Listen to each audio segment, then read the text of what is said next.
ओम नमः शिवाय। हर हर महादेव। शनि कृपा पाने का सबसे उत्तम दिन आज है। शिव और शनि की उपासना के लिए शनि प्रदोष व्रत 31 अगस्त दिन शनिवार को है, यानी आज है। इस दिन शनि और शिव की पूजा से जीवन में सुख और शांति और संपन्नता का आशीर्वाद मिलता है। भगवान शिव को समर्पित प्रदोष व्रत बड़ा ही शुभ और मंगलकारी माना जाता है। हिंदू धर्म में त्रयोदशी तिथि को प्रदोष व्रत रखने का विधान है। शनि देव दंड के अधिपति हैं और शिव जी के शिष्य हैं। उनको न्याय और दंड का अधिपति शिव जी ने ही बनाया था। इसलिए यदि शिव की उपासना की जाए तो शनि के कष्टों से राहत मिल जाती है। प्रदोष व्रत के दिन मुख्य रूप से शिव जी की उपासना की जाती है। इससे जीवन के तमाम दोषों का नाश हो जाता है। यदि किसी को संतान संबंधी समस्या हो तो शनि प्रदोष व्रत की पूजा से विशेष लाभ होता है।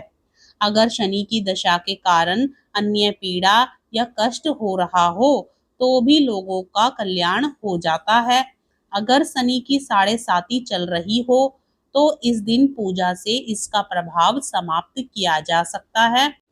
इस दिन सुबह सबसे पहले स्नान आदि करके शिव जी की उपासना करें। शिवलिंग पर जल चढ़ाएं। 108 बार ओम नमः शिवाय मंत्र का जाप करें। पीपल के वृक्ष के नीचे सरसों के तेल का दीपक जलाएं। शनि देव के मंत्र ओम शन शनिश्चराय नमः का 108 बार जाप करें। किसी गरीब को भोजन कराएं। खाने पीने की वस्तुओं का इस दिन दान करें। आज के दिन शनि प्रदोष व्रत की कथा भी जरूर सुननी चाहिए। ऐसा करने से हर मनोकामना पूर्ण होती है। तो आइए पूर्ण श्रद्धा भाव के साथ शनि प्रदोष व्रत की कथा को श्रवण करते हैं। प्रेम से बोलिए शिव शंकर भगवान की जय, शनि देव की जय। स्कंद पुराण में वर्णित एक कथा के अनुसार प्राचीन काल में एक ब्राह्मणी अपने पति की मृत्यु के बाद भिक्षा मांगकर अपना घर चलाती थी। वह अपने पुत्र को लेकर भिक्षा लेने जाती थी और शाम तक वापस लौटकर आती थी।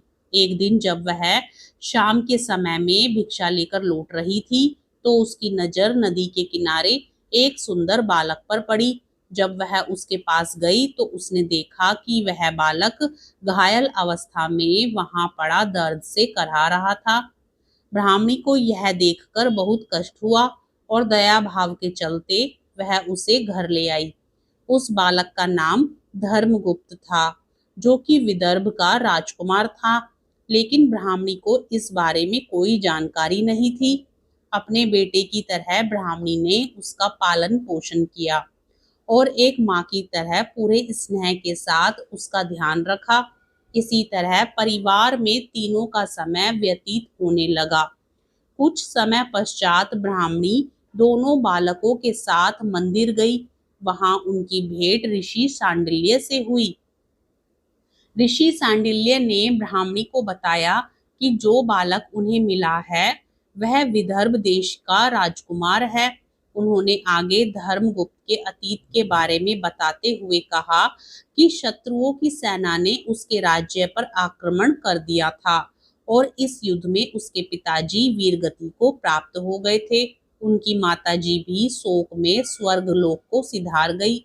इसके बाद शत्रु सैनिकों ने धर्मगुप्त को राज्य से बाहर निकाल दिया। राजकुमार धर्मगुप्त की यह दुखद कहानी सुनकर ब्राह्मणी बहुत उदास हुई। ऋषि शांडिल्य ने ब्राह्मणी के कष्टों को देखते हुए उसे प्रदोष व्रत करने की सलाह दी। ऋषि की आज्ञा से दोनों बालकों ने भी अपनी मां के साथ शिवजी की आराधना और प्रदोष व्रत करना शुरू कर दिया। कुछ दिन बाद दोनों बालक वन में घूम रहे थे। तभी उन्हें कुछ गंधर्व कन्याएं नजर आई। ब्राह्मण बालक तो घर लौट आया, किंतु राजकुमार धर्मगुप्त की अंशुमति नाम की गंधर्व कन्या से बात होने लगी। गंधर्व कन्या और राजकुमार एक दूसरे पर मोहित हो गए। कन्या ने विवाह हेतु राजकुमार को अपने पिता से मिलने के लिए बुलाया। दूसरे दिन जब वह पुनः गंधर्व कन्या से मिलने आया तो गंधर्व कन्या के पिता ने बताया कि वह विदर्भ देश का राजकुमार है। गंधर्व राज को भगवान शिव ने सपने में दर्शन देकर अपनी पुत्री का विवाह राजकुमार धर्मगुप्त से कराने की आज्ञा दी।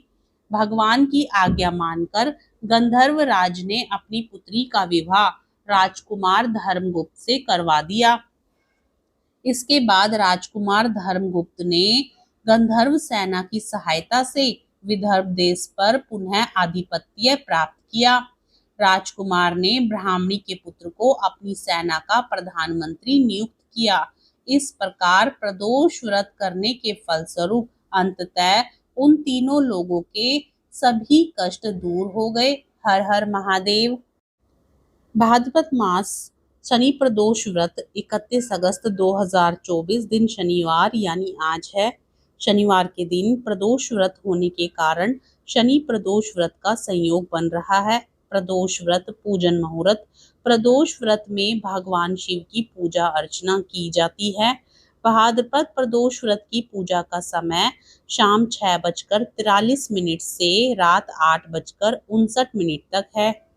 जानकारी पसंद आए तो वीडियो को लाइक करें, चैनल पर नए हों तो चैनल को सब्सक्राइब भी जरूर करें। हर हर महादेव।